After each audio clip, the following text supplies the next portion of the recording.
뭐가 너무 두껍죠? 1시간 정도 이제 얘기를 하게 될 텐데, 원래 이게 그 10주짜리 성경 공부 교재예요. 조 목사님이 제가 예전에 수요 예배 때가 설교하는 걸 보고 청년들을 재정 좀 해주시면 어때요? 그래갖고 제가 네 그랬는데, 준비하다 보니까 양이 너무 많아서 여러분들 유인물 받으셨죠? 그거는 이렇게 하다가 저 시간 되면 그냥 끝날 거예요. 얘기하다 중간에 끝날 거예요. 왜냐하면 10분씩만 하더라도 140분을 해야 되기 때문에. 그러니까 하다 중간에 끝날 건데 나머지는 집에 와서 보시고, 제가 자켓을 안 입은 것은 손가락을 다쳐서, 이렇게 얘기했더니 욕한다 그래서 이렇게 손가락을 다쳐서 제가 못 입고 이렇게 올라왔는데 이해해 주시고, 자, 설교를 듣다가 아까 은혜로운 말씀을 전해 주실 거라 그랬는데, 은혜는 하나님이 주시는 거기 때문에 저는 능력이 없어요. 졸리시면 어떻게 하면 돼요? 하나님이 사랑하시는가 보다 하고 주무시면 돼요. 아시겠죠? 안 깨울 테니까. 자, 그러면 지금부터 제가 여러분들한테 이제 간략하게 얘기하기 전에, 이 책이 뭐냐면 한국 크라운 재정 사역이라는 곳에서 나온 것이거든요. 여러분 인터넷으로 한국 크라운 재정 이렇게 검색하시면 성경 공부가 있어요. 이게 물질에 대해서 성경 공부하는 건데, 여러분들이 꼭 한 번씩 했으면 좋겠어요. 지금도 들어가면 홈페이지 들어가 봤더니 화요일, 토요일 반 모집하고 있고, 일단 창업하는 사람들이나 이런 사람들을 위해서 또 따로 반을 모집하고 있던데, 이게 굉장히 필요한 과정이라고 생각해요. 그래서 저는 나중에 제가 담임 목사가 되면 다 공부시킬 거예요. 그만큼 중요하다고 생각하고 영향을 많이 받았다고 생각하거든요. 자, 이거 들어가기 전에 먼저 얘기를 하게 되면, 랍비 중에 헤롤드 쿠스너라는 사람이 유대적 영성이라는 책을 썼어요. 이 책에 보면 현대 그리스도인들과 그 예수님 당시의 유대인들과의 차이점이 있는데, 큰 차이점이 무엇이냐 하면 듣는 방식이 달랐대요. 우리는 교회 오면 여러분들 무엇을 좋아해요? 영적이란 말을 좋아해요. 신령한 찬양을 좋아하고 영적으로 뭔가 홀리하게 해야 될 것 같아요. 근데 예수님 당시의 유대인들은 그 히브리어에도 영적이라는 말이 없대요. 그들은 신앙생활을 똑같이 하고 삶을 하나님 앞에서 살아가는데 영적이란 말이 없대요. 그 이유가 무엇일까요? 우리는 교회 오면 영적이어야 된다, 신령해야 된다 그런데 그 당시 사람들은 영적이란 말이 없는 이유가 무엇이냐 하면, 그 사람들은 모든 것이 다 영적이라고 생각했기 때문이에요. 그러니까 삶 전체가 영적인 삶이에요. 근데 우리는 지금은 교회에 와서는 거룩하게 영적으로 살지만, 세상 나아가서는 교회에서 살았던 삶과는 구분되게 살아가고 있는 것이 우리 현실이잖아요. 예를 들어 보면 우리 인생을 서랍장이라고 비유할 때, 어떤 목사님이 이렇게 비유를 하셨어요. 서랍장을 비유했어요. 그럼 그 첫 번째 서랍장을 열면 우리의 공부하는 거, 두 번째 서랍을 열면 우리 레저나 놀이하는 문화, 또 세 번째는 뭐 연애나 결혼 생활 뭐 이런 것이 있고, 네 번째는 정치적인 서랍이 있고, 그 다음에 재정적인 서랍이 있고, 그 다음 마지막으로 영적인 서랍이 있다고 생각을 해보세요. 교회에 오면 우리는 어느 서랍을 열어요? 영적인 서랍을 열어요. 그래서 교회에 와서 목사님들이 설교를 하면, 저 영적인 설교야, 그리고 그걸 탁 열어놓고 거기다 정리하려고 들어요. 근데 목사님이 앞에 나와서 여러분들한테 정치적인 이야기를 하면 여러분들 좋아요, 싫어요? 왜 싫어요? 여기 나와서 돈 얘기하면 좋아요, 싫어요? 돈 얘기를 왜 싫어하는 줄 아세요? 헝금하라 소리가 싫은 거지 돈 얘기가 싫은 건 아니에요. 그죠? 그럼 저는 오늘 여러분들한테 강의하면 안 돼요. 왜냐하면 돈에 대해서 이야기할 거기 때문에. 근데 유대인들은 생각하기를 서랍 중에 하나가 아니라 서랍장이 영적인 것이고, 이 영적인 삶 안에 우리의 각 서랍이 들어있는 거예요. 그래서 그들은 정치적인 일이든지 돈에 관련된 일이든지 삶에 관련된 일이든지 우리의 친교에 관련된 일이든지 직업에 관련된 일이든지 그것을 구분할 필요가 없었다는 이야기예요. 근데 우리는 오늘날 교회에 와서 많은 것들을 구분해 놓고 내 생각과 다른 이야기를 하면 듣고 싶지 않아 합니다. 그리고 귀를 닫고 비판하기 시작합니다. 그런데 우리가 하나님 앞에서 특히 얘기할 때 돈 문제 이야기하면, 특히 특히 헌금에 관련된 설교하면 시험 드는 사람들 굉장히 많아요. 어른들 중에서도 헌금 설교하고 나면 그 다음 주에 안 나온 사람들 많아요. 이게 왜 그럴까요? 예수님은 돈 얘기를 했을까요? 안 했을까요? 많이 하셨어요. 예수님도 돈 얘기 많이 하셨어요. 우리가 신앙에 대해서 독립적인 서랍을 갖고 있는 것처럼 얘기하면 믿음이 다른 영역들에 대해서 이야기하면 안 된다고 생각을 한다고 한다면 여러분들은 이미 더 이상 기독교 신앙을 이야기하는 게 아니에요. 믿음과 신앙은 우리의 삶의 모든 부분을 다 건드리고 있는 거예요. 모든 삶의 부분이 다 하나님 앞에서 영적인 삶이 되기를 원하고 있는 거예요.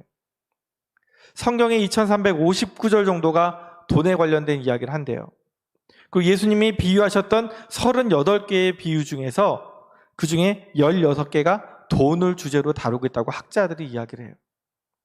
하나님 나라보다 돈에 대해 관련된 이야기를 예수님 더 많이 하셨어요. 근데 여러분들은 돈을 어떻게 생각하고 있어요? 예수님을 여러분들 구원자라고 믿으시죠? 대답이 없구나. 대답 안 하고 그냥 그런 줄 알아야지. 예수님은 나의 구원자예요. 그죠? 예수님은 나의 주인이에요. 그럼 내 지갑의 주인은 누구예요? 딱 이렇게 얘기하면 여기서부터 이제 막히죠. 내 지갑의 주인은 누구예요? 나라고 생각해요. 왜? 하나님, 이것은 내 거예요 라고 생각하는 거기 때문에. 그렇기 때문에 우리가 돈을 어떻게 다루느냐가 하나님과 우리와의 관계에 굉장히 중요한 영향을 미쳐요. 그래서 오늘 첫 번째 거를 함께 읽어보시면 서론이에요. 한번 성경 구절을 같이 읽어볼까요? 너희가 만일 세상의 재물에도 충성하지 아니하면 누가 참된 것으로 너희에게 맡기겠느냐.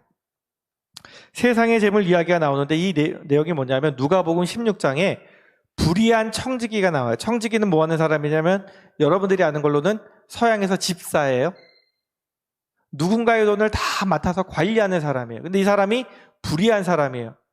주인의 돈을 자기 맘대로 막 쓰다가 걸렸어요. 주인이 너 이제 나가 그랬어요. 그럼 이 사람 당장 쫓겨나면 먹고 살 수가 있어요, 없어요? 없죠? 그래서 이 사람이 꼼수를 쓰는데 무슨 꼼수를 쓰냐면 주인한테 빚진 사람들을 불러서 자기 맘대로 돈을 깎아줘요. 1,000만 원 빚졌으면 500만 원, 500만 원 빚졌으면 300만 원 이런 식으로 깎아줘요. 이 사람들이 고맙게 생각하겠죠. 그럼 나갔을 때 밥이라도 한 끼 사줄 것이고 어려운 일 있을 때 도와줄 거란 말이에요. 이걸 생각하고 이 사람이 주인한테 빚진 사람들의 돈을 마음대로 깎아줍니다. 주인이 이것도 봤어요? 여러분 같으면 어떻게 하시겠어요? 저런 때려 죽일 놈의 새끼 이러면서 가산 대신 때릴 텐데 이 주인이 허허 웃으면서 저 청지기가 참 불의하긴 하지만 지혜롭다라고 얘기해요. 여기서 지혜롭다고 얘기하는 것은 그 사람이 잘했다는 것을 얘기하는 게 아니에요. 노후 준비를 하기 위해서 그나마 자기 것이 아닌 것 같고 자기 준비를 하니까 그나마 머리가 좋다는 이야기를 하고 있는 거예요. 이걸 착각해서 남의 돈을 마음대로 써야 되는구나, 써도 되는구나 이렇게 생각하면 큰일 나요. 그 앞에 10절에 뭐라고 되어 있냐면 지극히 작은 것에 충성된 자는 큰 것에도 충성되고 지극히 작은 것에 불의한 자는 큰 것에도 불의하다 그래요. 이 사람은 충성됐어요? 불의했어요? 불의했어요? 만약 생각해보세요. 이 사람이 불의를 저지르지 않았어요. 그럼 이 사람은 지금 이 꼼수를 써서 자기의 노후를 준비하지 않아도 돼요. 누가 책임져요? 주인이 그 사람의 노후를 책임지는 거예요. 근데 자기가 잘못했기 때문에 소탐대시라고 얘기하죠. 작은 것을 얻으려고 하다가 큰 것을 잃어버린 거예요. 이 사람은 영원한 관점에서 보면 지혜로운 사람이 아니에요. 근데 그 주인은 이야기하기를 만약 충성된 사람이었다면 더 지혜로웠을 거예요. 근데 불의한 사람은 결국 불의하게 돼 있어요. 여러분들은 여러분들에게 주어진 물질을 어떻게 쓰고 있어요? 정말 하나님 기뻐하시는 곳에 쓰고 있어요? 청지기는 임시 방편적으로 생각했지만 우리의 지갑을 청지기처럼 이건 내 주머니에 들었으니까 내 거야. 그리고 내 마음대로 쓰고 있지는 않습니까? 하나님께 모든 것을 드린다라고 얘기하지만 하나님 내 지갑만큼은 안 돼요.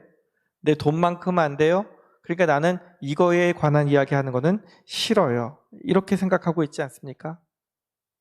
여기 계신 사람들 중에 잘 살고 싶지 않은 사람 없죠? 나는 잘 살기 싫어하는 사람 손 들어보세요. 그럼 아무도 안 들죠? 발가락 꼼지락거려 보세요. 꼼지락거리는 사람이 없을 거예요. 다 잘 살고 싶어요. 근데 여러분들 잘 산다는 기준이 뭐예요? 광원아, 잘 산다는 기준이 뭐야? 네가 저 사람 잘 산다 그럴 때 너는 뭘 생각해? 부담 없이 돈 쓸 수 있는 사람이니까 리치, 그죠? 부자예요? 우리가 생각하는 건 잘 산다고 생각할 때 부자를 생각해요. 부자가 잘 살아요? 부자는 꼭 다 행복해요? 이렇게 질문하면 아니란 말이에요. 부자가 잘 사는 게 아니고 잘 사는 사람이 부자일 수도 있는 거예요. 잘 산다는 관점은 우리가 삶을 얼마나 행복하게 살아가느냐가 잘 산다예요, 실은. 근데 우리나라 말에 잘못된 것 중에 하나는 잘 산다 그러면 어느 집 놀러 가서 참 잘 살아 그러면 그 집 부자인 걸 얘기한단 말이에요.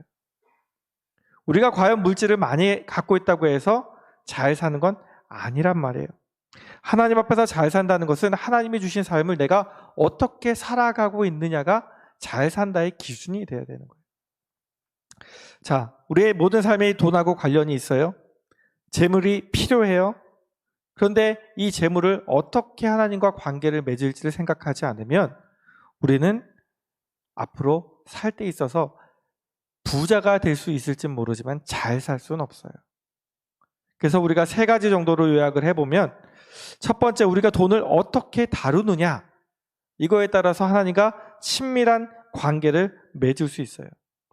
성경의 원리대로 한다면 예수님과 가까워질 수 있는 방법이 나에게 주신 재물을 어떻게 다루느냐예요. 달란트의 비유를 보면 예수님께서 사람들에게 돈을 맡깁니다. 5달란트, 2달란트, 1달란트. 그리고 그 사람들 중에 돈 관리를 잘하는 사람한테 뭐라고 칭찬하냐면 잘하였다, 착하고 충성내줘가 내가 작은 일에 충성하였습니다. 그 돈 엄청나게 많은 돈이에요. 1달란트, 2달란트 금으로 치면 몇 천억씩 되는 거예요. 근데 내가 작은 일에 충성하였으니 내가 많은 것을 너에게 맡겨줄 것이다. 내 주인의 즐거움에 참여해라. 나와 함께 기뻐하자라고 얘기하는 거예요. 하나님과의 관계가 세워지는 거예요. 그리고 두 번째로는 우리가 물질이 주어졌을 때 이것을 주인 삼을 것인지 하나님을 주인 삼을 것인지 고민하게 돼요. 아까 얘기했을 때 여러분도 고민했죠? 지갑 누구 거예요? 돈이 먼저예요? 하나님 먼저예요?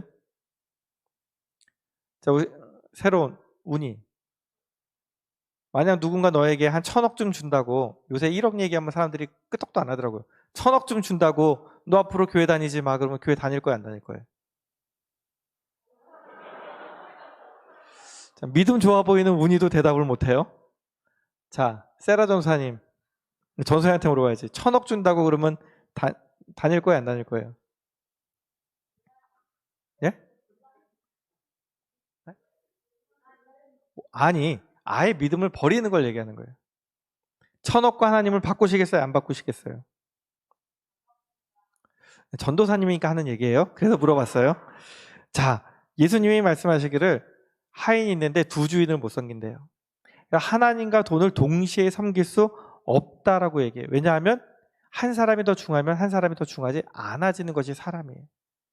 우리가 돈이라는 것을 사용할 때 돈을 사랑하는 마음이 커지면 하나님은 뒤로 가게 돼 있어요. 이걸 부인할 수 있어요? 없어요. 세 번째로, 이거는 나중에 다시 얘기할게요. 아니, 두 번째로, 그래서 십자군 전쟁 때 이제 기사들을 전쟁터로 내보내야 되잖아요. 이 사람들이 용병이에요. 하나님 잘 안 믿어요. 그러니까 가기 전에 십자군 종교 전쟁이기 때문에 세례를 줘갖고 내보내야 된단 말이에요. 그래서 용병들을 세례를 주는데 용병들이 어떻게 세례를 받냐면 물속에 들어가면서, 그때만 해도 침례예요. 칼을 이렇게 탁 들고 들어가요. 물속으로. 그럼 어디까지만 잠겨요? 머리까지만 잠겨. 그럼 그 위에 칼은 뭐예요? 안 잠겨요. 그 얘기는 뭐냐면 하나님, 내가 세례는 받을지 모르지만 칼만큼은 내 마음대로 하겠습니다. 근데 지금 이게 우리 현대를 살아가는 우리랑 똑같지 않아요? 하나님, 내가 하나님을 잘 섬기겠습니다. 그러나 돈만큼은, 지갑만큼은 내 마음대로 하겠습니다. 하나님, 제 삶의 주인은 주님이라고 제가 고백합니다. 제 삶의 모든 것의 주인은 주님이십니다. 그런데 돈만 빼고요. 제 지갑에 있는 돈만 내라고 하지 않으면 저는 주님 잘 섬기겠습니다. 돈은 내 마음대로 쓸 거예요. 여러분들 이 생각 갖고 있지 않습니까? 세 번째로요. 하나님은 우리가 돈을 지혜롭게 쓰기를 원하세요. 그래서 11절 말씀을 다시 읽어보게 되면 너희가 만일 불의한 재물, 영어로 어떻게 밑에 제가 다시 써놨죠? worldly wealth. 세상의 재물을 하나님 주셨을 때 그것에 충성하지 않으면 뭐에도 충성하지 않아요? 참된 것이 뭐예요? 진짜 부, true riches. 하나님이 주실 진짜 부에도 충성하지 않는 거예요. 내가 돈을 흥청망청 하나님 원하시지 않는 곳에 쓰면서도 죄책감이 없으면 하나님이 진짜 부는 주시지 않는다는 거예요. 우리가 살면서 온전한 재물을 하나님께 맡겨주실 때 하나님 테스트하시는 거예요. 세상 것 갖고 네가 어떻게 하느냐에 따라서 하나님이 진짜를 쏟아 부어주시느냐 안 주시느냐의 차이가 결정되는 거예요. 하나 넘어가게 되면 이제 2과로 넘어갑니다. 여기 그냥 기초적인 거였어요. 근데 이게 되게 중요한 거예요. 2과에 가면 우리가 돈을 다룰 때 있어서 아까 하나님과의 관계성을 이야기했지만 하나님이 하실 역할이 있고 우리가 할 역할이 있어요. 하나님의 역할을 우리가 무엇을 인정해야 되냐면 하나님이 자기의 이름을 소개하실 때 250개 정도를 소개하시는데 돈과 관련돼서는 주인이란 말이 가장 어울리는 말이에요. 이 세상 모든 것이 누구의 것이에요? 천지에 있는 것이 다 누구 거예요? 하나님 거라고 우리가 아까 말씀을 읽었어요. 이 세상 모든 것이 다 하나님 거예요. 그러면 우주 만물과 그에 속한 모든 것의 주인은 누구예요? 누구예요? 나예요. 너예요. 누구예요? 하나님이세요. 하나님의 소유임을 인정해야 되는 거예요. 하나님의 소유임을 인정할 때 우리가 어떻게 되냐면 참으로 그리스도를 따르는 사람은 모든 소유권 하나님께 드려요. 부자 청년이 와서 물어볼 때 예수님이 이렇게 얘기하세요. 너희 중에 누구든지 자기의 모든 소유를 버리지 아니하면 능히 내 제자가 되지 못하리라. 부자 청년이 와서 예수님이 어떻게 영생을 얻어요? 너 갖고 있는 거 많지? 그거 다 어려운 사람들 나눠주고 나 따라와. 이 청년이 따라가요? 못 따라가요? 왜 못 따라가요? 가진 게 너무 많아서 이거를 버리기가 아까운 거예요. 그러니까 버린다고 생각하는 거예요. 내가 갖고 있는 게 누구 거예요? 내 거예요. 그러니까 하나님 말씀 따를 수가 없는 거예요. 근데 하나님께서는요, 우리에게 가장 중요한 거 포기하라 그러세요? 아브라함 알죠? 아브라함이 몇 살에 아들을 얻었어요? 두 번째 아들, 이삭을. 몇 살에 얻었어, 민경아? 심각한데요? 100살에 얻었어요. 100살 할아버지가 아들을 낳았어요. 예, 후손이에요. 이쁘겠어요? 안 이쁘겠어요? 너무 이쁘죠. 근데 하나님이 그 아들을 바치라는 거예요. 네가 갖고 있는 소유가 누구 거라고요? 하나님 거라고 바치라는 거예요. 하나님께서 말씀하실 때 아브라함이 네 그러고 바치려고 그랬어요. 그랬더니 하나님이 그제서야 네가 나를 사랑하는 줄 안다 그랬어요. 하나님은 내가 갖고 있는 것, 내 자녀조차도 내 게 아니라 하나님 거라고 얘기하시는 거예요. 하물며 돈이야. 오늘 읽었던 말씀은 누구냐면 다윗이 성전을 짓고 싶은 생각이 들었어요. 그래서 하나님께 자기가 전쟁하면서 모았던 많은 재산들을 한꺼번에 통째로 드리는 거예요. 다윗이 드리는 걸 보면서 사람들이 나도 그러고 드리는 거예요. 성전을 짓고도 남을 만큼 많이 드렸어요. 그때 다윗이 하는 이야기가 오늘 이야기예요. 천지에 있는 것이 11절에 다 주님의 것입니다. 혹시 성경책 안 덮으셨으면 14절에 보면 이렇게 얘기해요. 나와 내 백성이 무엇이기에 이처럼 즐거운 마음으로 드릴 힘이 있었나이까. 모든 것이 주께로 말미암았사오니, 다시 말해서 모든 것을 하나님 주셨사오니 우리가 주의 손에 받은 것으로, 하나님 주신 것으로 하나님께 드렸을 뿐이지 내게 없어요. 다 누구 거예요? 하나님 거라고 얘기하는 거예요. 다윗은 소유권을 누가 인정해요? 누구 거라고? 하나님 거라고. 다윗 왕과 사울 왕의 가장 큰 차이가 뭔지 아세요? 이 소유권의 문제를 인정하고 인정하지 않고 차이예요. 우리가 알던 그 사울 왕은 뭐 때문에 하나님께 버림받았냐면 아말렉을 죽이러 가라 그랬어요. 아말렉이 너희가 출애굽할 때부터 괴롭혔던 사람들이기 때문에 그 사람들 다 진멸하고 사람도 다 죽이고 살아있는 짐승도 다 죽이라고 얘기했어요. 사울이 가서 전쟁을 해서 이겼어요. 이겼으면 뭘 갖고 와야 돼요? 전리품을 갖고 와야 되죠. 근데 물론 금은 보화도 갖고 왔을 거예요. 근데 짐승들을 보니까 너무 좋은 것들이 많은 거예요. 저거 가져가면 오늘 안심 스테이크도 먹을 수 있고 저걸 가져가면 오늘 뭐도 할 수 있고. 그러니까 짐승들이 너무 많으니까 이걸 다 못 죽이고 어떻게 하냐면 갖고 오는 거예요. 전리품이니까. 그 사무엘한테 혼나니까 뭐라 그래요? 하나님께 제사 드리려고 갖고 왔어요 라고 얘기하지만 사울 왕의 입장에서는 뭐냐면 내가 전쟁에서 얻은 것이니 누구 거예요? 내 거라고 생각하니까 죄송해요. 아파. 내 거라고 생각하니까 못 죽이는 거예요. 누가 말씀하신 거예요? 하나님 말씀하신 거예요. 근데 내 거는 포기 못 하는 거예요. 하나님 앞에서 이런 사람들이 하나님 복받지 못한다라고 이야기를 하고 있습니다. 우리가 하나님께 소유권을 인정한다고 이야기하는 것은 믿음을 증거하는 거예요. 자, 여러분들이 오늘도 돈을 쓸 거예요. 그죠? 커피도 나가서 사 마시고 밥도 사 먹고 친구들하고 돈을 쓸 거예요. 근데 그게 하나님 것이라고 인정한다면 여러분들 한번 물어봐야 돼요. 뭐라고 물어보냐면 하나님 제 돈을 어떻게 쓰면 좋아하시겠어요? 이렇게 물어보면 되겠죠? 아니에요. 이렇게 물어보시면 절대 안 돼요. 하나님, 주님의 것을 제가 어떻게 쓰길 원하세요? 내 것을 어떻게 쓰기가 아니라 주님의 것을 어떻게 쓰기 원하세요? 그러면 여러분들에 있어서 소비의 방향이 많이 바뀔 거예요. 국가가 소비에 관한 것이거든요. 현명한 소비. 우리가 쓰는 돈 중에 하나님 싫어하실 만한 지출들이 있어요, 없어요? 분명히 있어요. 그러면 하나님 것이라고 인정하면 그것을 써야 돼요, 안 써야 돼요? 안 써야 돼요. 근데 우리는 그것을 구분하지 않아요. 누구 주머니에 있기 때문에? 내 주머니에 있기 때문에. 하나님께서 우리가 원하시는 건 무엇이냐면 내 돈을 쓰더라도 내게 주신 돈을 쓴다는 생각을 하고 하나님께 하나님 이거 써도 돼요? 라고 물어봐야 되는 거예요. 그러면 하나님께서 다윗에게 부어주었던 것처럼 많은 것들을 맡겨주시는 거예요. 왜냐하면 이 사람은 많이 줘도 허투루 쓸 사람이 아니기 때문에. 자, 두 번째로는 통제권이에요. 불의한 청지기는 작은 것에 불의했어요. 작은 것은 단지 작은 것일 뿐이에요. 그렇죠? 별거 아닌 일은 별거 아닌 일일 뿐이에요. 그러나 작은 것에도 충성하는 것은 작은 일이 아니에요. 하나님 앞에서 내게 맡겨주신 것들에 대해서 이 작은 것이 하나님께서 맡기셨다고 생각하면 그것에 충성하는 것은 결코 작은 일이 아니에요. 다윗은 자기에게 맡겨진 일이 작은 일이든 큰 일이든 충성을 다했어요. 그래서 위대한 왕이 되었어요. 자, 그러면 여러분들이 하나님 앞에 충성했어요. 내게 주신 물질에 대해서 충성했어요. 근데 통제권은 누가 갖고 있냐? 하나님 갖고 계세요. 나는 충성했는데 남들보다 부자가 아니야. 나는 하나님께 충성했는데 남들보다 어려워. 이럴 수 있어요, 없어요?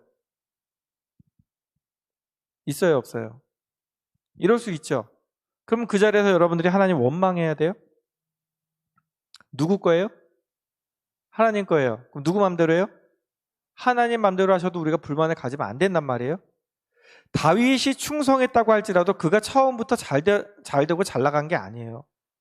그는 10년 넘게 자기너들한테 쫓겨다녔고 아들한테 괴롭힘 당했고 부하들한테 배신당해서 죽을 뻔도 했어요.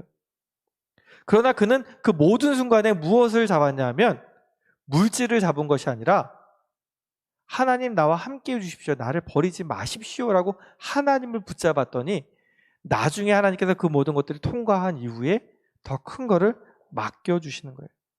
하나님께서 어려운 시기를 통해서 우리에게 주시고자 하시는 것이 무엇이냐면 하나님의 뜻을 이루기 원하세요. 우리가 잘 아는 요셉, 형들에 의해서 팔렸어요. 그렇죠? 근데 그의 마지막 고백은 무엇이냐면 하나님께서 많은 사람을 살리시려고 하신 일이라고 이야기해요. 두 번째로 하나님 우리 성품을 개발하세요. 모든 것을 다 드리면 로마서에 뭐라면 환난은 인내를, 인내는 연단을, 연단은 그 소망을 이룬다라고 얘기해요.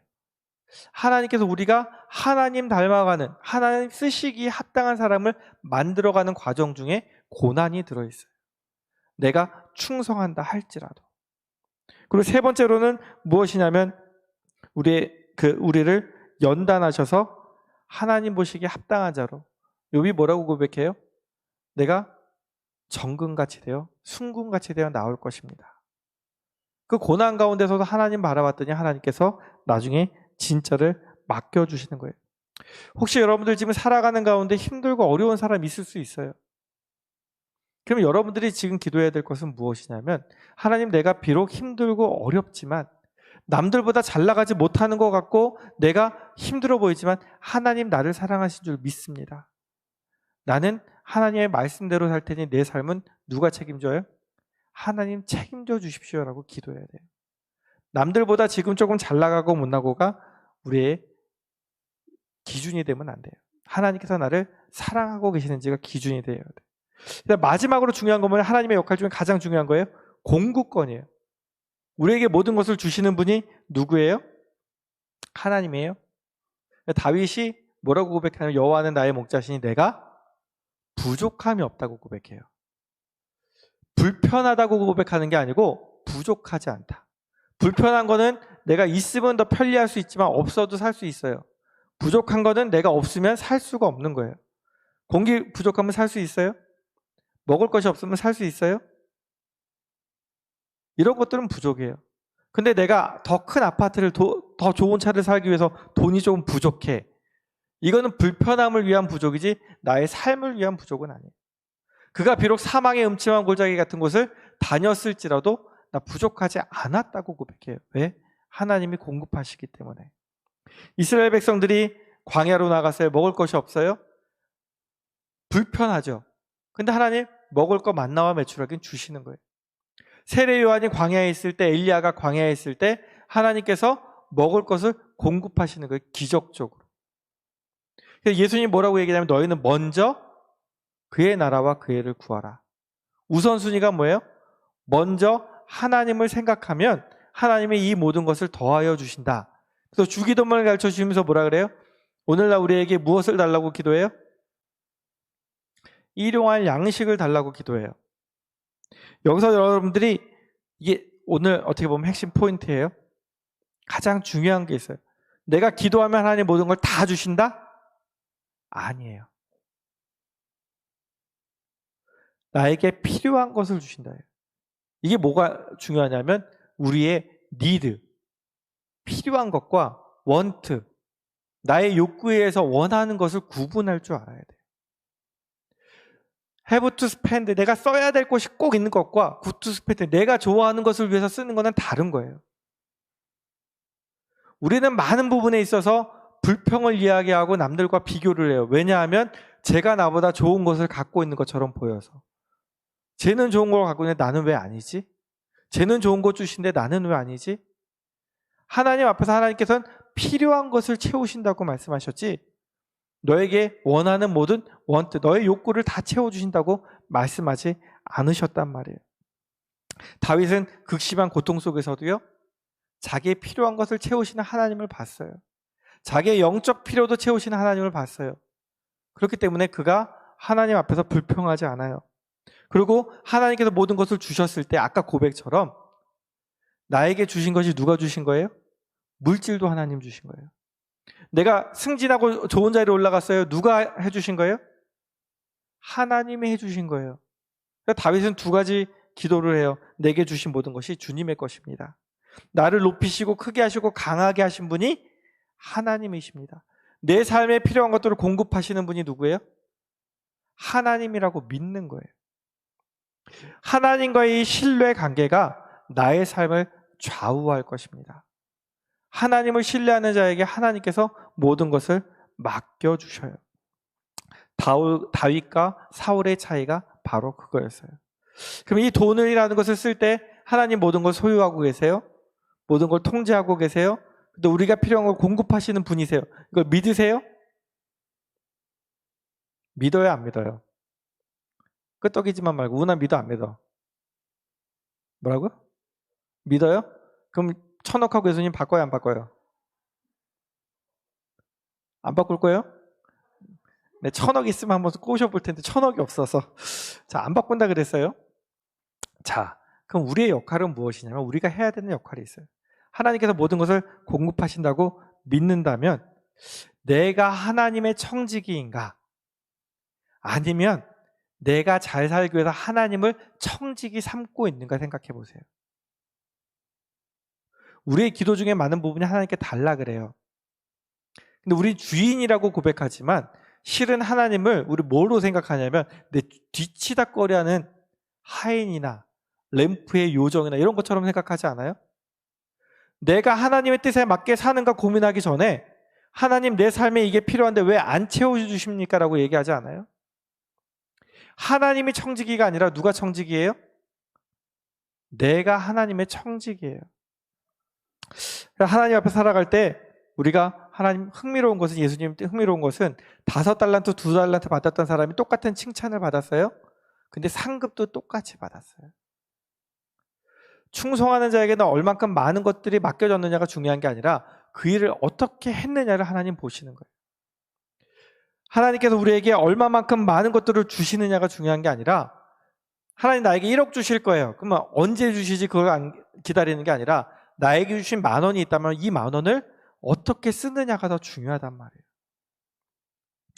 그래서 하나님 앞에서 작은 일에 충성하는 사람에게 큰 것을 맡기실 것인데 작은 일이 주어졌을 때 나에게 푼돈이 주어졌을 때도 허투루 쓰지 않고 하나님께 묻는 연습이 필요합니다. 그래서 많은 사람들이 교회에 오면 11조를 강조한다고 생각해요. 10분의 1은 누구 거예요? 승민아, 10분의 1은 누구 거야? 11조 해요? 안 들려. 내가 하는 걸로 알고 있는데 괜히 물어봤나? 자, 조 목사님 11조 해요? 조 목사님 11조 하신대요. 나도 어렸을 때부터 했어요. 자, 10분의 1, 11조만 드렸으면 나머지는 내 거예요? 11조를 드린 것보다 더 중요한 게 아니라 더 중요한 거는 10분의 9를 어떻게 쓰느냐가 더 중요한 거예요. 우리의 역할은 맡겨주신 돈을 어떻게 쓰느냐가 중요한 거예요. 그 밑에 보면 표가 있죠? 주님의 역할, 우리의 역할. 이게 8가지 우리 삶의 문제에 있어서 하나님께 어떻게 반응해야 되는지를 얘기하고 있어요. 우리 앞으로 배울 게 될 거지만 부채, 빚을 져야 돼요? 안 져야 돼요? 안 져야 돼요?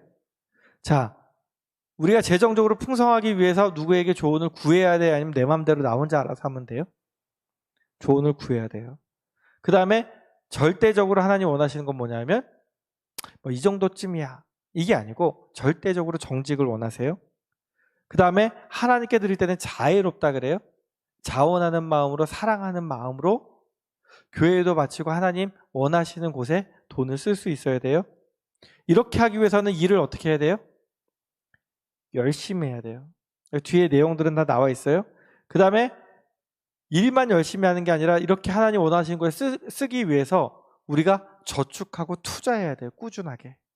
1억 천금을 바라는 게 아니라 나에게 주신 것들을 아껴서 모으는 지혜가 있어야 돼요. 그 다음에 현명한 소비를 해야 돼요. 하나님 주신 것을 가지고 내 마음대로 하나님 싫어하시는 곳에 쓰는 것이 아니라 싫어하는 것들을 또 필요 없는 것들 우리가 구분해 가면서 우리가 살아야 된다는 얘기를 하고 있어요. 그다음 마지막으로 이 세상에서 있는 돈이 전부가 아니라는 거예요. 우리에게는 영원한 생명이 기다린다는 것을 기억해야 된다는 거예요. 35분쯤 지났는데 아직도 25분 남았어요. 힘들더라도 조금 참으시고. 그래서 충성된 청지기가 3가지 유익을 느끼는데 하나님과 친밀한 관계를 누리고 성품이 개선되고 그 다음에 재정이 안정됩니다. 요거에 대한 내용들은 나중에 다시 한번 살펴볼게요. 자, 그 다음에 부채로 넘어가서 3가 같이 한번 읽어볼까요? 성경 구절을. 부자는 가난한 자를 주관하고 빚진 자는 채주의 종이 되느니라. 너희는 값으로 사신 것이니 사람들의 종이 되지 말라. 자, 부채가 뭘까요? 빚. 사전적인 정의는 다른 사람들에게 지불해야 되는 돈이 부채예요. 자, 빚을 지면 우리는 종이 돼요. 하나님께서는 사랑의 빚 말고는 지지 말라고 얘기했거든요. 신명기 28장을 보면, 여러분들이 여기 안 나와 있지만 28장을 보면 하나님께서 축복하고 저주하는 그 장이거든요. 하나님 앞에서. 하나님께 복받은 사람은 어떻게 되냐면, 순종하는 사람은 꾸어줄 수 있는 사람이 돼요. 꾸어주는 자가 돼요. 근데 하나님께 불순종하는 자는 어떤 사람이 되면 꾸는 사람이 돼요. 여러분들은 어떤 사람이 되고 싶어요? 예전엔 빚을 못 갚으면 노예가 됐어요. 빚을 다 갚을 때까지 그 집에서 종살이를 해야 돼요. 현대판 노예가 있어요. 뭘까요? 신용이라는 노예예요. 여러분들 신용 등급이 어떻게 되는지 모르겠지만 신용 등급에 따라 돈 빌릴 때도 이자가 차이가 나요. 그죠? 은행에 들어갈 때는 갑이에요. 내가 돈 쓰는 사람이니까. 근데 딱 돈 빌릴 순간부터는 여러분들은 노예가 되는 거예요. 열심히 일해서 뭘 해야 되냐면 금융기관에다가 자꾸 돈을 갖다 바쳐야 되는 사람이 되는 거예요. 하나님께서는요, 여러분들한테 빚지지 말라 그래요. 빚은 사람을 노예로 만들어요. 그래서 그것을 저주라고 얘기하세요. 그리고 여러분들이 만약 빚을 질 때, 이건 필요한 부분이야. 그리고 사업을 하기 위해서, 투자를 하기 위해서 빚을 져요. 그러면 여기는 세 번째 뭐라고 되냐면 앞일을 가정해요. 내가 이걸 이렇게 해서 잘하면 이렇게 해서 이렇게 이득 남고 이것은 돈을 갚고 내가 이렇게 살 수 있어 라고 생각하고 내 마음대로 앞날을 재단을 해요. 근데 내 마음대로 미래가 흘러가나요? 안 흘러가나요? 흘러가지 않아요. 잘못하면 더 심각한 노예가 될 수도 있어요. 그래서 야고보서에 뭐라고 얘기하냐면 이렇게 미래를 마음대로 가정하지 말라고 얘기하면서 이렇게 얘기해요. 들으라, 너희 중에 말하기를 오늘이나 내일이나 우리가 어떤 도시에 가서 1년을 머물며 장사하여 이익을 보리라 하는 자들아, 내일 일을 너희가 알지 못하는도다. 너희가 도리어 말하기를 주의 뜻이면 우리가 살기도 하고 이것이나 저것을 하리라 해야 되는데 네 마음대로 한다 그러다 실패한다는 거예요. 인생은 내 마음대로 되지 않아요. 그래서 돈을 빌리려면 세 가지를 충족해야 된다고 제가 아까 얘기했던 책에서는 권고를 하는데, 첫 번째가 뭐냐면 구입하는, 우리가 돈을 빚을 져서라도 구입하는 물건이 값이 오를 만한 물건이면 사라는 거예요. 빚을 져도.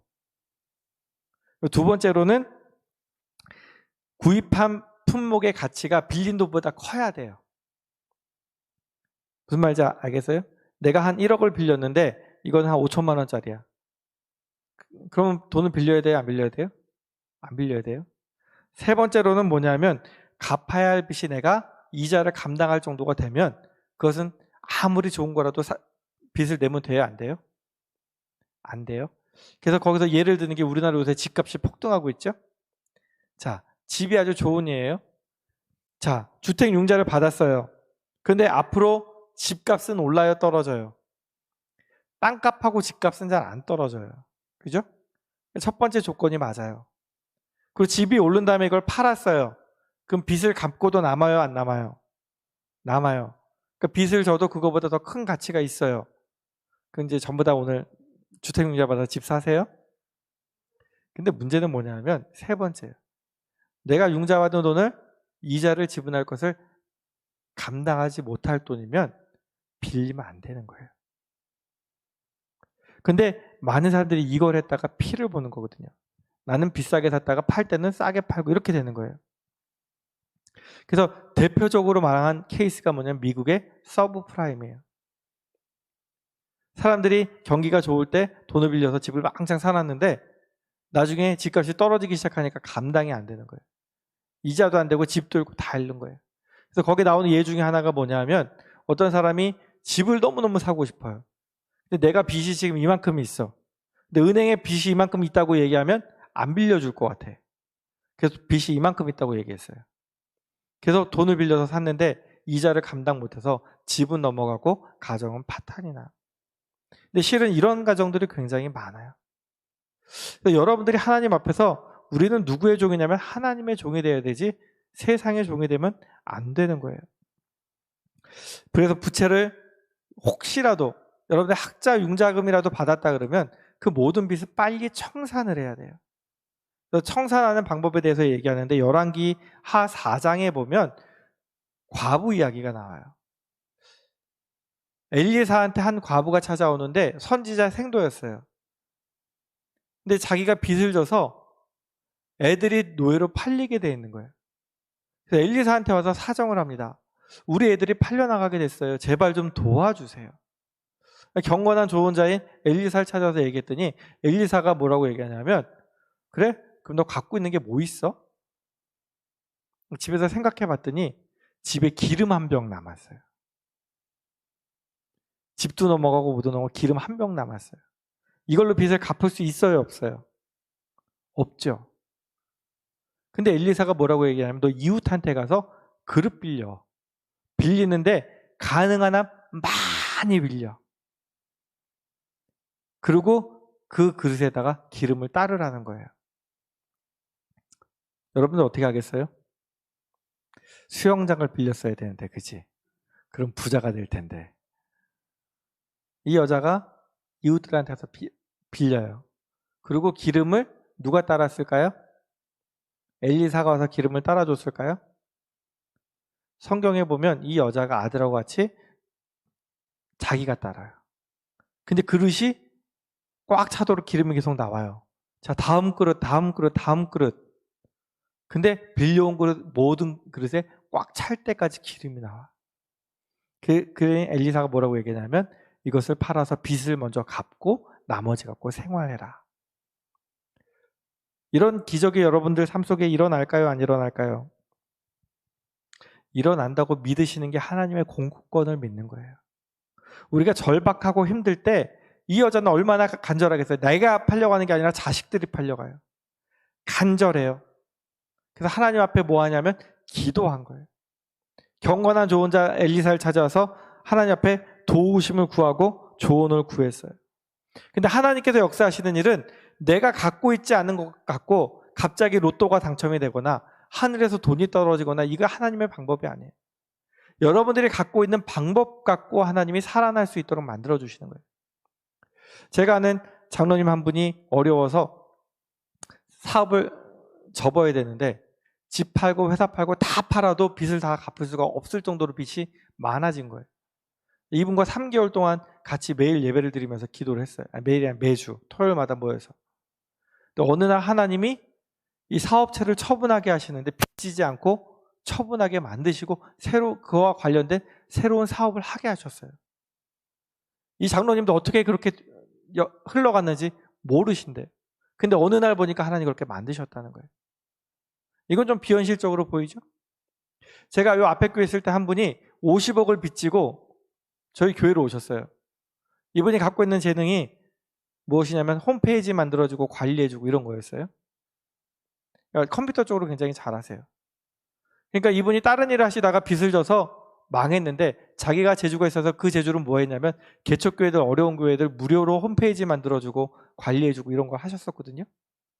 그래서 이분이 그 일을 시작하면서 기도하기 시작하니까 하나님이 자꾸 다른 업체로부터 일을 맡겨주셔서 3년 지나고 나니까 50억을 다 갚고 이제 나중에 그 일은 부수적으로 한 거라 접고 나중에 다른 사업을 시작하시더라고요. 하나님 분명히 여러분들에게 주신 재능이 있고 방법이 있어요. 근데 내가 그것을 하나님께 드리고 요청을 해야 하나님 도와주시는 거예요. 어디서 나와 전혀 상관없는 일들로 빵빵 터지는 것이 아니라 하나님 여러분 갖고 계시는 일들로 재능을 개발해서 하나님 그 일을 하게 만드시길 원하시는 거예요. 그 다음에 부채를 갚는 데 있어서 온 가족이 함께 갚아야 되는 거예요. 같이 정신 차리고 누구는 쓰고 누구는 안 하고가 아니라, 그리고 하나님이 초자연적으로 역사하실 것을 믿고 이 일을 하고 빚을 갚고 남은 생활을 해야 돼요. 근데 이 모든 것 위에 가장 필수적인 게 뭐예요? 기도예요. 기도는 뭐냐면 하나님 신뢰하기 때문에 하나님 공급해달라는 요청이에요. 하나님을 신뢰하는 자에게 하나님께서 함께 하시는 거예요.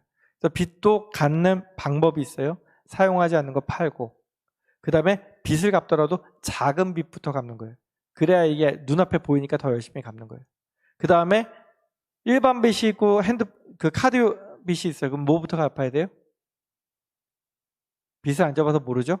카드 빚부터 갚아야 돼요. 카드가 훨씬 이자율이 세거든요. 이런 것들에 대해서 여러분들 가게 되면 배우게 돼요.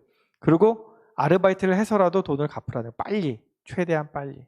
그 다음에 빚진 사람은 뭐부터 잘라야 되냐면 신용카드부터 잘라야 돼요. 여러분, 돈 들고 쓰는 거하고 신용카드 들고 쓰는 거하고 뭐가 더 쉬울 것 같아요? 실제로 미국에서 조사해 본 결과 현금을 쓰면 신용카드 쓰는 거에 3분의 2밖에 안 쓴대요. 돈 나갈 때 돈이 아까운 거예요. 그래서 신용카드 안 쓰는 게 좋다는 이야기를 하고 있어요. 그 다음에 우리가 뭔가를 사용할 때는 아까 얘기했듯이 need, want. 이게 꼭 필요한 것이냐 아니면 있으면 좋은 것이냐 이걸 구분해야 돼요. 아마 뒤에서 이제 못하게 될 것 같으니까 미리 얘기하면 현명한 소비는 무엇이냐면 여러분들 TV 광고 자주 보시면 안 돼요.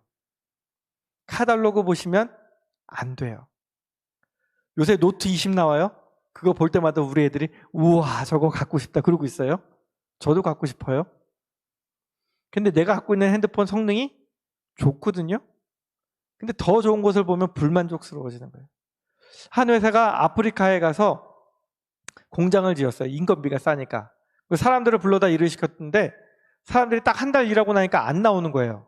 그래서 왜 안 나오냐 그랬더니 우리 먹을 것도 있고 뭐 쓸 거 있고 다 있고 돈도 있는데 뭐 나가서 일을 하느냐. 안 오는 거예요. 이 사람들을 일하게 만들기 위해서 고민을 했어요. 그다음부터 뭘 보냈을까요?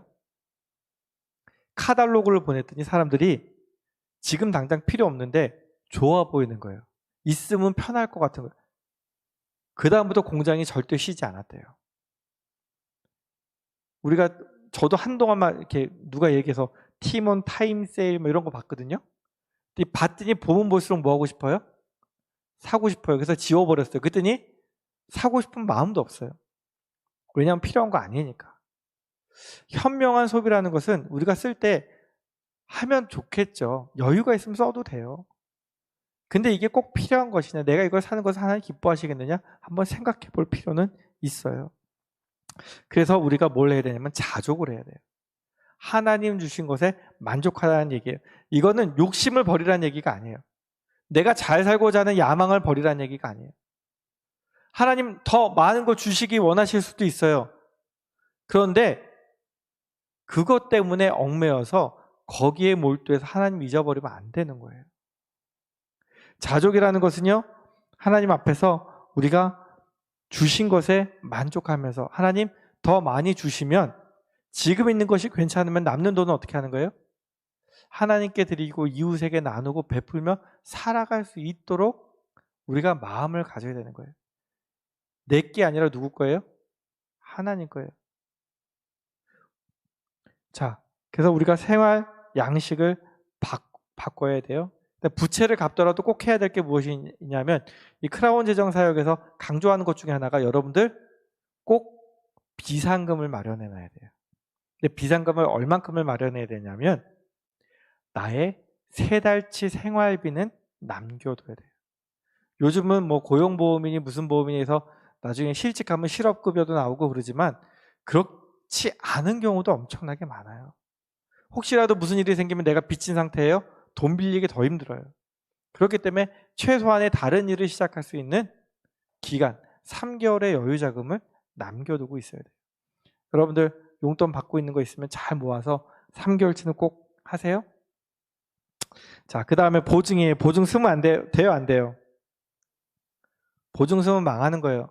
여기 뭐 나중에 읽어보시고 우리 부채 비율이 굉장히 심각한데 통계에 따르면 보증 쓰는 사람이 빚을 갚아야 되는 경우가 50% 이상이래요. 그럼 내가 보증을 누구를 서줬다. 그럼 어떻게 되는 거예요? 그 빚은 누가 갚아야 돼요? 내가 갚는다 생각해야 돼요. 누가 보증 서달라. 왜 그러냐? 돈이 급하게 필요한데 뭘 해야 된다. 그럼 보증을 쓰는 게 아니라 여러분들이 줄 수 있는 한도 내에서 차라리 도와주시는 게 더 좋은 거예요. 그럼 나도 빚쟁이가 안 되고 그 사람한테는 우리가 선심을 쓸 수 있고 절대 보증은 가족끼리도 쓰면 안 됩니다. 그러면 서로 원망하면서 돈도 잃고 친구도 잃고 가족도 다 잃게 됩니다. 그다음 조언이에요. 여러분 아직 결혼 안 했죠? 성경적으로 가장 좋은 건 뭐냐면 배우자한테 조언을 구하는 거예요. 왜냐하면 여자는 촉이 좋아요. 남자는 현실적으로 보는 것에 강해요. 그 두 부부가 함께 얘기할 때 좋은 방법이 나오는 거예요. 그 다음에는 부모님한테 조언을 구해야 돼요. 왜냐하면 나를 키우면서 나에 대해서 잘 아는 사람이 누구냐면 부모님이에요. 내가 어떤 생각하는지 부모님 잘 알아요. 어렸을 때 그런 기억 나죠? 엄마는 다 아는 것 같아. 엄만 다 알아, 엄만 다 알아. 이런 노래도 있어요. 라푼젤을 보면. 부모님한테 조언 구하는 게 굉장히 중요해요. 부모님 나보다 삶의 경험도 있으시고 아유 연세 드신 분들이 뭘 알아 그러지만 시간 지나고 나면 부모님들이 현명하셨어요. 부모님한테 조언 구하는 게 중요하고 전문가한테 가더라도 크리스찬 전문가한테 가야 돼요. 왜냐하면 세상 전문가는 위법과 우리가 잘못을 해서라도 잘 되는 게 목적이에요. 돈 많이 버는 게 목적이거든. 근데 크리스천 재무 전문가는 우리가 하나님 뜻에 맞도록 잘 되길 원하기 때문에 크리스천 전문가를 찾아가라는 얘기를 하고 있습니다. 그래서 이런 것들은 좀 넘어갈게요. 그래서 조언을 구할 때 이거 굉장히 중요한 것 같아요. 왜 사람들이 조언을 안 구하냐 하면 두 가지 이유를 얘기해요. 첫 번째는 교만해서. 난 남들에게 내가 약하다는 약점 보이고 싶지 않아. 나 혼자서도 할 수 있어. 이거는 교만이에요. 두 번째로는 고집이에요.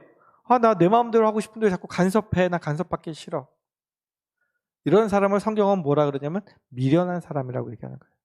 무슨 일을 하든지 간에 여러분들이 하는 일에는 조언자가 많을수록 좋은 거예요. 그 다음에 조언을 구하는 자세는 뭐냐면 내가 누군가에게 뭘 물어보고 싶어. 근데 내가 비밀이 많아. 요거 감추고 일부분만 얘기했어요. 그러면 그걸 듣는 사람은 제대로 알아들어요? 못 알아들어요? 그럼 잘못된 조언을 한단 말이에요. 특히 돈에 관련돼서 할 때는 전문가를 만날 때는 모든 걸 다 까놓고 얘기해야 되는 거예요. 그리고 도움을 구해야 되는 거예요. 정보를 숨기면 안 돼요. 그 다음에 또 누군가 상담을 하다 보면 그런 생각이 들 때 있죠. 누구한테 막 문제를 얘기하고 있는데 어느 순간 해답이 내 머릿속에 떠올라. 이 사람은 얘기도 안 했는데 내 머리가 정리됐어. 해결됐어요. 그리고 갈 때도 있어요. 그죠? 우리가 얘기를 하다 보면 정리될 때도 그거 이상하게 생각하면 안 돼요. 우리가 혼자 머리로 고민하는 것과 누군가에게 얘기하는 것은 다르거든요. 누군가에게 조언을 구하는 것이 굉장히 현명한 일이에요. 그러면 조언을 하는 사람은 어떤 자세를 갖고 있어야 될까요? 내가 모르는데 아는 척하면 돼요? 안 돼요? 안 돼요. 아는 것만 얘기해줘요. 그리고 결과는 하나님이 하시는 일이 내가 조언했다고 바뀌는 건 아니에요. 같이 기도해줘야 돼요. 그 다음에 조언을 내 얘기가 맞으니까 내 말대로 해. 이거 절대 아니에요. 내 얘기가 틀릴 수도 있어요. 강요하면 안 되고 들었던 얘기는 가서 딴 사람한테 얘기해도 돼요? 안 돼요? 내가 누구한테 상담해서 근데 그 사람이 막 얘기하고 다녀. 좋아요? 싫어요? 절대 비밀을 유지해야 되고요. 그 다음에 어설프게 아는 척하지 말고 모르는 거는 나 잘 모르니까 딴 사람한테 물어봐. 이렇게 얘기해야 돼요. 자, 조언 넘어갈게요. 일단 마지막으로 정직까지 하게 되면 더 이상 못할 것 같은데 정직까지만 얘기할게요. 자, 정직 성경 구절 한번 읽어볼까요? 너희는 도둑질하지 말며 속이지 말며 서로 거짓말하지 말며. 하나님께서 거짓말하는 걸 좋아하세요? 싫어하세요? 싫어하세요. 여러분들 거짓말 해요? 안 해요? 저도 거짓말해요. 사람은 거짓말 할 수밖에 없어요. 그렇죠? 근데 하나님께서는 거짓말하기 원하지 않으세요. 자, 사람을 뽑을 때 거기 혹시 출애굽기 18장 21절 말씀도 있어요? 없나요? 저만 써놨나요? 네, 그건 나중에 제가 읽어드릴게요. 부정직은 사탄의 성품이에요. 그래서 성경은 뭐라고 했냐면 사탄은 거짓의 아비, 거짓의 아버지라고 얘기를 해요. 그럼 여러분은 거짓말하는 순간 누구에게 속하게 있는 거냐면 사탄에게 속해 있는 거예요. 그래서 저 표를 보시면 성경이 말하는 정직에 대해서 보면 정직의 기준이 하나님은 온전한가를 보시고 세상은 상황 따라 하얀 거짓말도 해야 된다고 얘기를 하는 거예요. 그리고 정직에 대한 주님의 관심은 하나님은 진짜로 정직하냐 절대로 정직하냐 이걸 보는데 세상 사람들은 하나님 없으니까 누가 알아? 나밖에 모르는데 이렇게 되는 거예요. 정직 부정직의 기준이 뭐가 돼야 되냐면 성경은 안 보시는 하나님은 다 보고 계시다는 거예요. 근데 세상은 사실만 드러난 사실만 중요한 거예요. 상황이 어떻든 간에. 그렇게 돼서 마지막에 어떻게 되냐면 결정할 때 성경은 그리스도인들은 이걸 내가 거짓말해도 하나님 기뻐하실까? 라고 묻는다면 세상 사람들은 요 정도는 괜찮겠지. 남들도 다 하잖아. 남들은 더 큰 죄도 범하는데 내가 요 정도는 괜찮지 않겠어? 여러분들 주의하셔야 될 것 중에 하나가, 옛날에 학교에 있다 보면 선배들이 가끔 와요. 영업직 선배들이 와요. 그리고 후배들 탁 모아놓고 한턱 거하게 싸요. 뭘로 싸요? 법인카드로. 이거 나의 활동비라고 생각해요. 이거는 회사 이득을 위해서 써야 되는 돈이에요. 근데 와서 후배들한테 거하게 몇십만 원 쏘고 가요. 사람들은 좋다고 먹죠. 될까요? 안 될까요? 직장 생활 하시는 분들 돼요? 안 돼요? 대답이 없어요. 절대 안 되는 거예요. 하나님 앞에서 부정직이에요. 회사는 모르고 넘어갈 수 있지만 하나님 앞에서 절대 그거는 안 될 일이에요. 왜냐하면 우리 정직하지 않으면 하나님 사랑할 수 없어요. 아까 부정직이 누구 성품이라 그랬어요? 사탄의 성품이라 그랬어요? 부정직한 사람은 그 마음에 하나님이 없어요. 그러니까 하나님이 멸시하는 거예요. 하나님 뭐 이거 원하신다 해도 그게 나랑 무슨 상관이 있어? 근데 여러분은 누구의 사람이에요? 하나님 사랑한다라고 얘기하면 하나님 싫어하는 거, 뭐 이 정도 괜찮지 않아요? 대들면서 하실 거예요? 하나님 나 그거 정말 싫어라고 얘기하는데 그 일 하실 거예요? 아니란 말이에요. 정직하지 못할 때 우리는 내가 누구에게 피해 줬어? 내가 법인카드 썼어. 누구한테 피해 줬어? 이렇게 얘기할지 모르지만 그것은 기업에 피해를 준 거예요. 그죠? 그러면 기업이나 우리가 정부나 보험회사에는 피해를 줘도 되지 않아? 나 사람들 못 살게 군 거 아니자라고 얘기하지만 그 기업에 속한 사람들이 피해를 입는 것이고, 정부에 세금 내는 사람들의 세금을 내가 떼어먹는 것이고, 내가 불법적인 방법으로 보험금을 타낸다 그러면 보험금을 내는 사람들에게 피해를 주는 거란 말이에요. 결국은 여러분들 사람에게 피해를 주는 거란 말이에요. 이걸 하나님 기뻐하시지 않는다는 거예요. 내가 보험회사 상대니까, 정부 상대니까, 기업 상대니까 괜찮아. 하나님은 절대 괜찮지 않다고 얘기하시는 거예요. 정직하라고 얘기하시는 거예요. 그래서 우리가 하나님 앞에서 정직하면 여러분들이 백날 가서 예수 믿어야 돼요 라고 얘기하는 것보다 더 큰 효과가 있어요. 제 친구가 대학 졸업하고 딱 이제 3시가 다 가네요. 여기까지만 하고 마칠게요. 회사에 들어갔어. 그랬더니 저 신학 공부하고 해서 제가 신대원 딱 들어갔으니까 저를 찾아와서 얘기를 하는 거예요. 야, 장로들 다 그러냐? 뭔 얘기야? 그랬더니 우리 회사 사장이 장로인데 아침마다 예배드리지. 아, 미치겠어. 근데 속으로는 아이 뭐 장로님이 그러셔야지 이렇게 생각했어요. 근데 밤만 되면 술집 가서 돈을 여자 부르고 뭐하고 펑펑 쓰고 이상하게 쓰는데 뭐 장로들은 다 그래도 되는 거냐? 이렇게 얘기하는 거예요. 이 사람 하나님 맡겨주신 돈을 어떻게 쓰는 거예요? 지멋대로 쓰는 모습이, 안 좋은 곳에 쓰는 모습이 세상 사람들 보기에도 옳지 않은 거예요. 근데 내가 아는 목사님 동생이 건축회사에, 건축회사는 이렇게 뭐 내고하고 뭐 이런 게 많대요.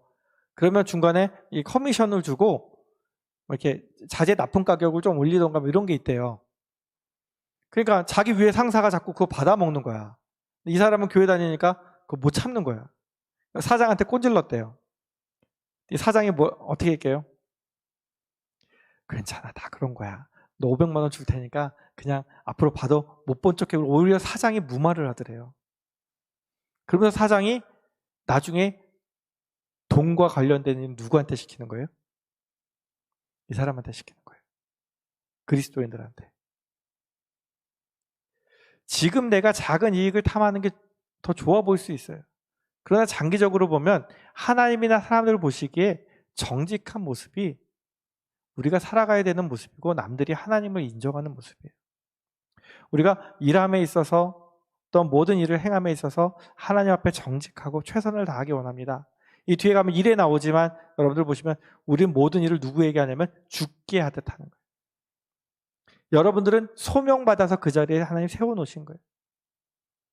우리가 나에게 맡겨준 일을 하나님 시키신 일이라고 생각하고 정직하게 최선을 다할 때 하나님께서 우리를 높이시기도 하시고 낮추시기도 하시는 거예요. 하나님 앞에 정직하면 분명히 여러분들의 삶이 높아지는 삶이 될 줄로 믿습니다. 지금 어렵고 힘들 수 있어요. 그러나 하나님께서 반드시 그 삶을 갚아주실 줄 믿습니다. 우리가 하나님 앞에서 물질을 사용할 때 있어서 내 것이 아니라 하나님 거예요. 그렇기 때문에 하나님께 맡기고 하나님 뜻대로 묻고 사용할 때 하나님께서 분명히 우리의 삶에 함께 하시면서 복을 주실 줄 믿습니다. 딱 3시가 돼서 여기까지만 할게요. 나머지는 그냥 읽어보시고 혹시 뒤에 내용이 잘 몰라서 필요하다 싶으시면 얘기를 하시면 조 목사님께 뒤에 정리된 내용을 넘겨드릴 테니까 받으시면 될 것 같아요. 같이 기도하겠습니다. 사랑이 많으신 하나님, 우리가 하나님 앞에서 살아갈 때에 교회만 와서 영적으로 살면, 찬양 열심히 하면, 기도 열심히 하면 믿음이 좋은 것이 아니라는 것을 기억하게 하여 주옵소서. 나에게 주신 물질도, 나에게 주신 시간도, 나에게 주신 재능도 모두 주님의 것입니다. 그러나 우리가 그것을 헛되게 낭비하며 살고 있지 않습니까? 하나님이 싫어하는 곳에 사용하며 살고 있지 않습니까? 우리가 모든 삶의 기준을 하나님 앞에서 살아간다는 것을 기억하게 하시고, 모든 것을 사용할 때에 하나님께 묻고, 하나님, 제가 주님의 것을 어떻게 사용하기 원하십니까? 묻고 살아가는 저희들 될 수 있도록 인도하여 주옵소서.